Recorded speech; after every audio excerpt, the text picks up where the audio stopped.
Good morning students. कक्षा 9 विषय हिंदी, जिसमें हमारा 11वां गद्य है एक यात्रा यह भी। इस गद्य को शुरू करने से पहले उनके जो शब्दार्थ है, जो अग्र शब्द है, उसके बारे में हम देखते हैं।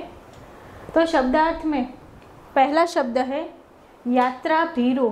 यात्रा भीरु का अर्थ है यात्रा करने से डरने वाला। ये आपको शब्द समूह के लिए एक शब्द में भी पूछा जा सकता है। दूसरा है अंटसंट, यानी कि मनमाना या फिर निरंकुश। उसके बाद आश्वित, यानी कि तसल्ली या फिर आश्वासन। चौथा है संकोच। संकोच यानी कि झिझक या फिर हिचकिचाहट। उसके बाद है मूलतः, इसका अर्थ है वास्तव में। छठा है परवरिश, यानी कि पालन पोषण। सातवां है अवांछित। अवांछित यानी कि न चाही हुई। उसके बाद है बदहवास, यानी कि विकल। नौवां है घिघियाना। घिघियाना यानी कि करुण स्वर में प्रार्थना करना। 10वां है अघेड़। अघेड़ यानी कि अधिक उम्र का या फिर प्रौढ़। उसके बाद है खसुट। खसुट यानी कि अप्रिय, खसुट नहीं पर खुसट। उसके बाद है असमंजस। असमंजस यानी कि दुविधा। उसके बाद है हकीकत, या हकीकत का अर्थ है वास्तविक। उसके बाद है फिलहाल। फिलहाल यानी कि इस समय। 15वां है आकस्मिक, इसका अर्थ है अचानक। उसके बाद है संवेदना। संवेदना का अर्थ है सहानुभूति। उसके बाद है मसीहा। मसीहा यानी कि देवदूत। 18वां है खफा, यानी कि नाराज। उसके बाद है निबा। निबा यानी कि गुजारा या फिर निर्वाह। 20वां है अप्रीतिकर। अप्रीतिकर यानी कि जिसमें प्रेम न हो। ये भी आपको शब्द समूह के लिए एक शब्द में पूछा जा सकता है। 21वां है अद्विग्न। अद्विग्न यानी कि व्याकुल। उसके बाद है दामन। दामन का अर्थ है पल्लू। उसके बाद है दुर्दशाग्रस्त, यानी कि बुरी दशा में पड़ा। 24वां है उबारना, यानी कि बचाना। और आखिर में शब्दार्थ है पारिश्रमिक। पारिश्रमिक यानी कि मेहनताना। तो ये है हमारे शब्दार्थ। Good morning students. कक्षा 9 विषय हिंदी, जिसमें हमारा 11वां गद्य है एक यात्रा यह भी। गद्य के लेखक है रामदरस मिश्र। रामदरस मिश्र के बारे में हम देखें तो उनका जन्म है वो सन 1924 में हुआ था। आगे देखें, रामदरस मिश्र जी हिंदी साहित्य के प्रथम कोटि के साहित्यकार थे। उन्होंने कहानियाँ, काव्य एवं उपन्यास आदि क्षेत्रों में अपनी कलम है वो चलाई है। यानी कि हिंदी साहित्य में उन्होंने कहानियाँ, काव्य एवं उपन्यास है वो लिखे हैं। उनके जो बहुचर्चित उपन्यास है उनके बारे में हम देखें तो के जल टूटता हुआ और पानी के प्रचार, ये उनके उपन्यास है। काव्य संग्रह में देखें तो बेरंग बेनाम चिट्ठियाँ, पक गई है धूप, जुलूस कहाँ जा रहा है, आम के पत्ते, ये सब उनके काव्य संग्रह है। और उनकी कहानी संग्रह में हम देखें तो खाली घर, बसंत का एक दिन, 61 कहानियाँ तथा मेरी प्रिय कहानियाँ, ये सब उनके कहानी संग्रह है। उनके जो कहानी संग्रह है काव्य जो संग्रह है आम के पत्ते, उसके लिए उसे व्यास सम्मान से सम्मानित भी किया गया था। हिंदी साहित्य अकादमी के शिखर सम्मान एवं उत्तर प्रदेश हिंदी संस्थान के भारत भारती पुरस्कार से भी उसे प्रतिष्ठित किया गया था। ये जो हमारी कहानी है एक यात्रा यह भी, इसमें हमारे जो लेखक है रामदरस मिश्र, वो जब यात्रा करने के लिए निकलते हैं, वैसे तो वे यात्रा भीरु है, यानी कि हमारे जो लेखक है उसे यात्रा से डर लगता है, लेकिन डॉक्टर को दिखाने के लिए जब वो ग्वालियर जाते हैं उनकी पत्नी के साथ, तब उसकी मुलाकात है वो एक रिक्शा वाले से होती है। तो रिक्शा वालों से बातचीत करते करते उसे एक अपनासापन उसे महसूस है वो होता है। तो वो जो सारी बातचीत है वो सब बातचीत लेखक ने इस गद्य में हमें दी गई है कि जो ऑटो ड्राइवर है उसका नाम है मोहन। तो मोहन है, उसका व्यक्तित्व कैसा है, उनकी जो नारी के प्रति जो सम्मान की दृष्टि है, वैसे तो हम कहते हैं कि नारी को सम्मान देना चाहिए, नारी के साथ ये होना चाहिए, नारी के साथ वो होना चाहिए, ऐसी तो हम सिर्फ बात ही करते हैं, लेकिन असल ज़िंदगी में हम उसका पालन है वो नहीं करते। लेकिन जो मोहन है उन्होंने नारी के प्रति उनका जो पूरा कर्तव्य है वो पूरा कर्तव्य उन्होंने निभाया है। तो सच्ची नारी भक्ति है या फिर सच्ची नारी के प्रति जो उनका कर्तव्य है वो कैसे निभाते हैं, वो इस गद्य का मुख्य आशय है। तो एक यात्रा यह भी कहानी में रिक्शा वाले से परिचित होने पर उसके जीवन की घटनाओं से नारी के प्रति उसका दृष्टिकोण देखकर तथा जीवन में उतारे गए कर्तव्य बोध से प्रेरणा है वो प्राप्त होती है। स्त्री सम्मान, स्त्री सुरक्षा एवं आत्मीयतापूर्ण संबंधन को खूबी से प्रस्तुत किया गया है जो अत्यंत प्रेरक है। तो अब हम कहानी देखते हैं। मैं बहुत यात्रा भीरू हूँ। यात्रा पर निकलते समय डर बना रहता है कि पता नहीं कैसे कैसे लोगों से पाला पड़ेगा। कि जो हमारे लेखक है वो यात्रा भीरू है। यात्रा भीरू यानी कि यात्रा से डरने वाला। शब्द समूह के लिए एक शब्द में आपको पूछा जा सकता है कि यात्रा से डरने वाला व्यक्ति, तो क्या जवाब आएगा? यात्रा भीरू। ये याद रखिएगा। तो जो हमारे लेखक है वो कैसे है? यात्रा से डरने वाले व्यक्ति है। क्यों उसे डर लगता है? क्योंकि यात्रा पर निकलते समय पता नहीं कैसे कैसे लोगों से पाला है वो पड़ेगा। कि जब हम मुसाफरी करते हैं तो हमें अलग अलग व्यक्तियों से मिलना होता है। तो वो व्यक्ति कैसे होंगे? जब हम बस में या ट्रेन में मुसाफरी करते हैं तो हमारे आसपास जो लोग हैं वो कैसे होंगे? अच्छे होंगे, बुरे होंगे, अच्छे स्वभाव के होंगे, कैसे होंगे वे हमें पता नहीं चलता। तो अलग अलग व्यक्तियों से हमारा पाला है वो पड़ता है। सबसे बड़ी असहजता तो अनुभव होती है अंधशंड किराए मांगने वाले ऑटो वालों से। कि लेखक है उसे ज़्यादा तकलीफ किससे होती है? तो ऐसे व्यक्ति से होती है कि जब हम नए शहर में जाते हैं तो बस से या फिर ट्रेन से जब हम नीचे उतरते हैं तो हम ऑटो रिक्शा देखते हैं, क्योंकि हमें जहाँ जाना है, जिस घर पर जाना है वहाँ पर जाने के लिए हमें ऑटो रिक्शा की ज़रूरत है वो होती है। तो जो ऑटो वाले हैं वो क्या करते हैं कि नए आदमी है, नए मुसाफिर है, तो जो किराया है वो डबल या फिर ट्रबल है वो करते हैं। वहाँ के स्थानिक लोगों के लिए तो कम किराया लेते हैं, लेकिन जब उसे पता चलता है कि ये मुसाफिर है वो नए हैं तो अलग अलग तरह के किराए हैं वो मांगते हैं। तो ऐसे व्यक्ति से जो लेखक है उसे परेशानियां है। नए शहर में कैसे कैसे लोग मिलेंगे यह चिंता भी बनी होती है। कि जब हम नए शहर में जाते हैं तो हमें कैसे लोगों से मिलना होता है, कैसे कैसे लोगों से हमारा सामना होगा, इस बात की चिंता भी लेखक को बनी रहती है। इसीलिए उसे यात्रा से डर है वो लगता है। तो इस बार एक डॉक्टर से मिलने के लिए ग्वालियर जाना पड़ गया। पत्नी साथ थी, इसीलिए आश्वस्त बनी हुई थी कि जब डॉक्टर है वो अपनी पत्नी को दिखाने के लिए, डॉक्टर से मिलवाने के लिए वो ग्वालियर है वो जाते हैं। तो इस समय लेखक है वो अकेले नहीं थे, उसके साथ उसकी पत्नी भी थी, इसलिए उसे थोड़ा आश्वासन है वो बना रहता है। स्टेशन पर उतरते ही ऑटो वाले पीछे पड़ गए। कि जैसे ही हम स्टेशन से बाहर निकलते हैं तो ऑटो वाले हैं वो हमारे पीछे है वो पड़ जाए। इस बात का अनुभव आप लोगों ने भी किया होगा कि जब भी आप कोई मुसाफरी करने जाते हैं, नए शहर में जाते हैं, तो जैसे ही स्टेशन से बाहर निकलते हैं तो ऑटो वाले जो लोग हैं आपके पीछे पड़ जाते हैं। तो इसी तरह लेखक के पीछे भी अलग अलग ऑटो वाले हैं वो पड़ जाते हैं। हम चुपचाप आगे बढ़ते रहे कि अलग अलग ऑटो वाले हैं वो उसे पूछते हैं कि आपको कहाँ जाना है, कहाँ जाना है, इस तरह से उसे परेशान है वो करते रहते हैं। लेकिन लेखक और उनकी पत्नी है वो कोई जवाब नहीं दे रहे और चुपचाप वहीं से आगे है वो बढ़ते रहते हैं।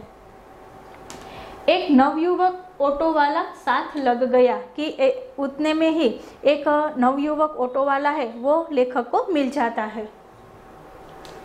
हम कुछ बोले बिना आगे बढ़ते रहे कि उसकी आवाज़ आई, बाबूजी आप आखिर कहीं जाएंगे ही और कोई ऑटो करेंगे ही, तो फिर मेरा ऑटो क्यों नहीं। कि वो जो ऑटो वाला है वो लेखक को बता रहा है कि आपको कहाँ जाना है, उसको बुला रहे हैं। तो लेखक है वह ऐसे ही चुपचाप है वो चले जाते हैं, लेकिन फिर पीछे से ऑटो वाला जो नवयुवक है उसकी आवाज़ आती है और वो लेखक से कहते हैं कि बाबूजी आप कहीं तो जाएंगे, तो और जाने के लिए आप ऑटो रिक्शा तो लेंगे, तो मेरे ऑटो रिक्शा में आप क्यों नहीं आते, ऐसा प्रश्न है वो लेखक से करते हैं। उसकी जिद और आवाज़ में कुछ एक ऐसा आकर्षण महसूस हुआ कि मैंने स्वीकृति दे दी। कि उसकी आवाज़ में, यानी कि जो ऑटो वाला है उसकी आवाज़ में ऐसी जिद और इतनी स्वीकृति थी, यानी कि अपनापन था कि लेखक है उसे स्वीकृति यानी कि उसे वहाँ पर कहीं भी छोड़ने की अनुमति है। स्वीकृति यानी कि अनुमति, तो अनुमति है वो दे देते हैं और आखिर में लेखक और उनकी पत्नी है वो ऑटो रिक्शा में बैठ जाते हैं।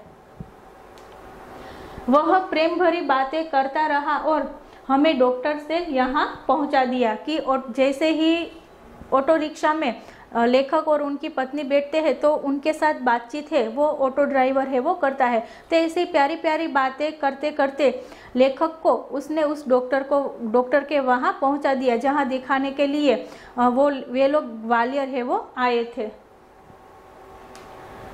उसके द्वारा बताए वांछित पैसे देकर डॉक्टर के घर की कॉल बेल बजाई। ज्ञात हुआ कि डॉक्टर ने क्लिनिक की जगह है वो बदल दी है। कि जैसे ही वे लोग डॉक्टर के वहाँ पहुँचते हैं तो जो ऑटो ड्राइवर है उसने जो भी पैसे बताए थे वो पैसे है वो लेखक उसको दे देते हैं। और फिर जैसे ही वो डॉक्टर के घर पे जाते हैं और डोरबेल बजाते हैं तो वहाँ उसे क्या पता चलता है कि जो डॉक्टर है उन्होंने अपना क्लिनिक है वो बदल दिया है। तो फिर उसे उस डॉक्टर के जो नए क्लिनिक है वहाँ पर पहुँचना होता है। ऑटो वाला बिना हमारे कहे हमारा इंतज़ार कर रहा था, हमें नई जगह पहुँचा दिया। मैंने पूछा कितने पैसे दूँ। कि जो ऑटो वाला है वो वहीं पर रुका हुआ था। कि लेखक और उनकी पत्नी है वो जैसे ही डॉक्टर के घर पर जाते हैं तो उसे पता चलता है कि वहाँ पर डॉक्टर है वो नहीं है, क्योंकि उन्होंने अपना क्लिनिक है वो बदल दिया है। तो अब नई जगह है उसे पहुँचना है, तो इसीलिए जो ऑटो वाला है वहाँ पर रुकता है और उसे नई जगह है वो पहुँचाता है। और फिर लेखक है उसे पूछते हैं कि वहाँ से यहाँ पर आने के मैं तुम्हें कितना किराया दूँ। बाबूजी जो इच्छा है वो दे दीजिए, वैसे डॉक्टर के घर से यहाँ तक का किराया तो अतिरिक्त हो गया ना। कि बाबू वो जो ऑटो रिक्शा वाला है वो उसे कहते हैं लेखक से, लेखक को वो बाबूजी कहकर संबोधित है वो करता है कि बाबूजी आपकी जो भी मर्जी है वो आप उतने पैसे है वो मुझे दे दीजिए। वैसे तो डॉक्टर के घर से यहाँ तक आने का किराया है वो अतिरिक्त है वो नहीं होता, जो आपकी मर्जी है वो मुझे आप दे दीजिए। उसने पूछा बाबूजी यहाँ से कहाँ जाएंगे।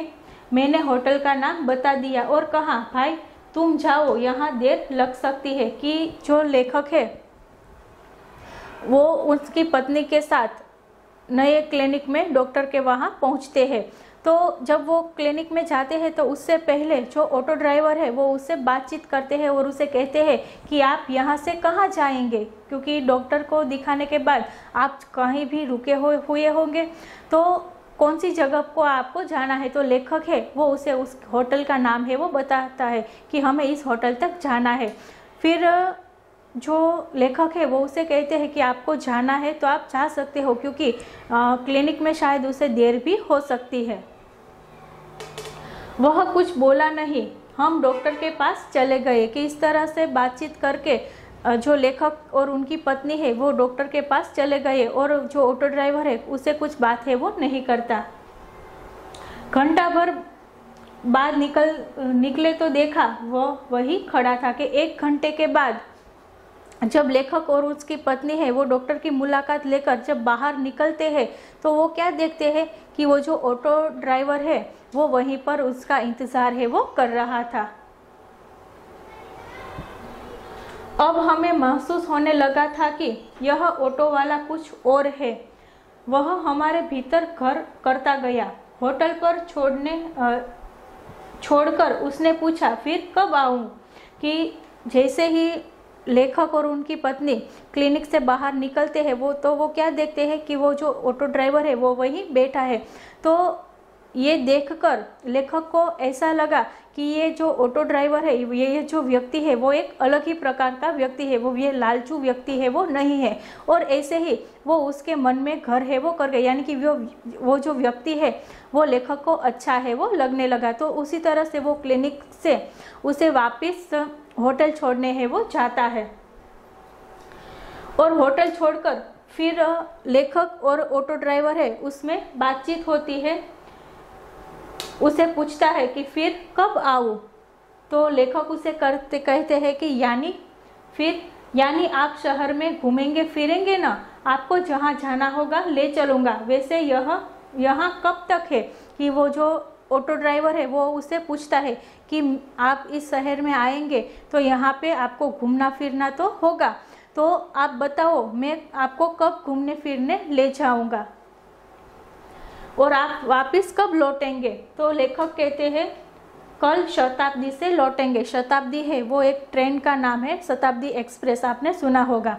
तो लेखक कहते हैं कि कल शताब्दी में हम लौटेंगे, तो आपको घुमाने के लिए कब आ जाऊँ? तो ऑटो ड्राइवर है वो लेखक से पूछता है कि मैं आपको घुमाने के लिए कब आऊँ?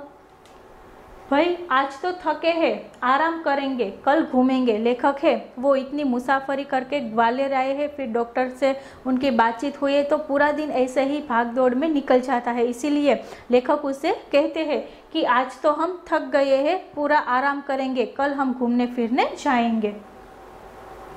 ठीक है बाबूजी, यह रहा मेरा मोबाइल नंबर, मुझे फ़ोन करके बुला लीजिए। तो ये बात सुनकर जो ऑटो ड्राइवर है वो उससे कहता है कि ठीक है, मेरा मोबाइल नंबर आप ले लीजिए और कल जब भी आपको घूमने जाना है तो आप मुझे फ़ोन कर दीजिएगा, जिस तरह से मैं आपको लेने के लिए आ जाऊंगा।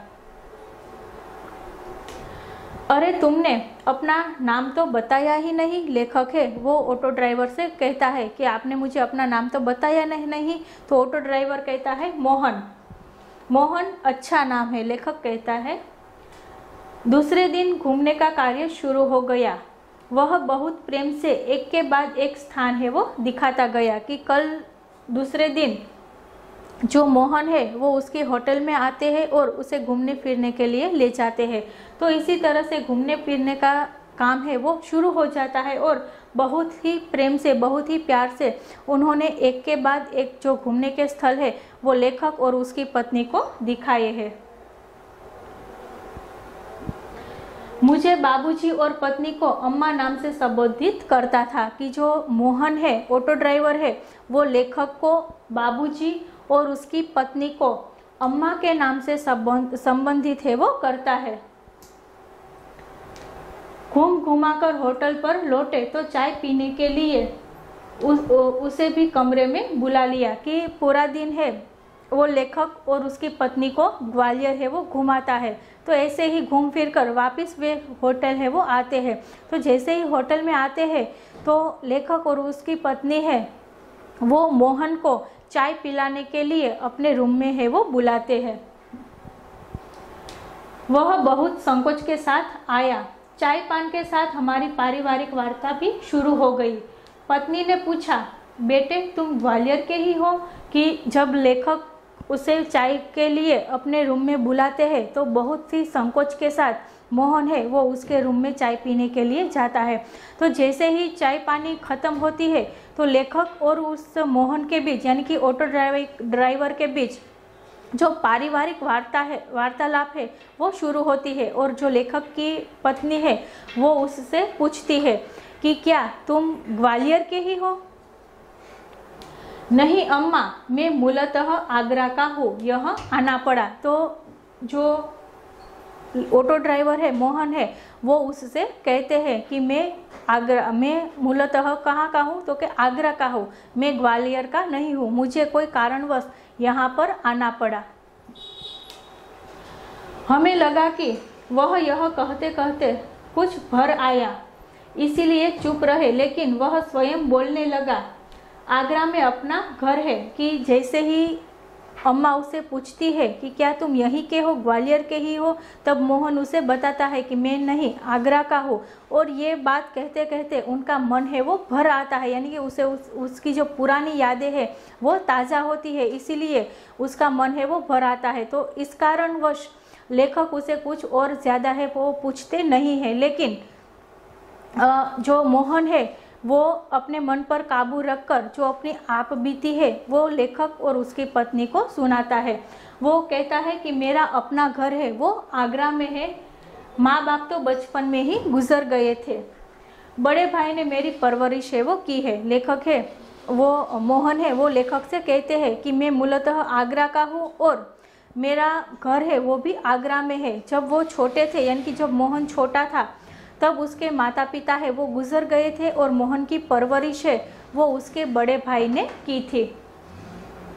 भाई वकील है, मैं भी बीए पास हूँ, कोई नौकरी खोज रहा था। कि उसका जो मोहन है उसका बड़ा भाई है वो व्यवसाय से एक वकील था और जो मोहन है वो भी बीए पास था।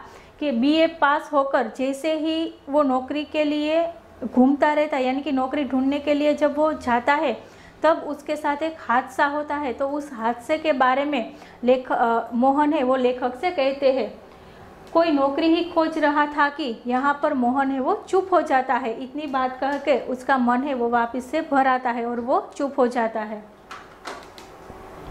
एक चुप्पी सी छा गई, इतना कह के मोहन के मन में चुप्पी है वो छा जाती है। हमें लगा कि इसके साथ कोई अवांछित घटना है वो घटी है, कि इस तरह से वो बात करते रुक जाता है। इसीलिए लेखक को लगा होगा कि नक्की मोहन के साथ न बनने वाली घटना है, न अवांछित यानी कि न बनने वाली घटना है इसके साथ घटी होगी। उसे छेड़ा नहीं, किंतु उसने फिर कहना शुरू किया, मैं नौकरी की तलाश में इधर उधर भटक रहा था। कि जैसे ही वो उसे कहता है कि मैं नौकरी की तलाश में इधर उधर भटक रहा था, तो उसके साथ जो हादसा हुआ है वो उस हादसे के बारे में मोहन है उसे बताता है। एक दिन भटक कर लौट रहा था कि रास्ते में एक परिचित लड़की मिल गई। बदहवास सी घिघियाती हुई बोली, मोहन मुझे बचा लो। कि जैसे ही मोहन है वो आगरा में नौकरी की खोज है वो कर रहा था, तो इधर उधर भटक रहा था, तभी उसको रास्ते में एक उसकी परिचित लड़की है वो मिल जाती है और वो लड़की है वो बहुत ही घबराई हुई रहती है।